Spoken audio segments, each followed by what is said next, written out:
చేసుకోవడానికి చాలా ఈజీగా అండ్ ఒక హెల్తీగా తినాలి అనుకున్నప్పుడు ఓట్స్ ఉప్మా అనేటువంటిది చాలా బెస్ట్ ఆప్షన్. సో దీనికి చేసుకోవడానికి కూడా చాలా తక్కువ టైం పడుతుంది, ఈజీగా చేసేసుకోవచ్చు. మనం ముందుగా ఓట్స్ని కొంచెం డ్రై రోస్ట్ చేసి పక్కన పెట్టుకోవాలి. తర్వాత ఇంకొక ప్యాన్లో కొంచెం ఆయిల్ వేడి చేసుకొని ఆవాలు, జీలకర్ర, పల్లీలు, గ్రీన్ చిల్లీ, ఆనియన్ అలాగే అన్నీ వేయించుకున్న తర్వాత క్యారెట్ అండ్ గ్రీన్ పీస్ కూడా యాడ్ చేసుకొని మంచిగా వేయించుకోవాలి.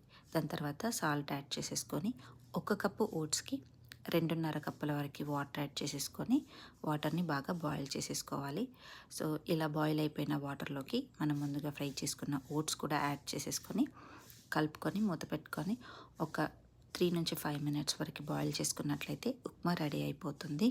సో మీరు దీన్ని బ్రేక్ఫాస్ట్గా కానీ, లంచ్గా కానీ, డిన్నర్గా కానీ ఏ టైంలో అయినా తీసుకోవచ్చు అండ్ చాలా బాగుంటుంది ఇక్కడ. Thank you for watching. Please subscribe to Meena home food channel.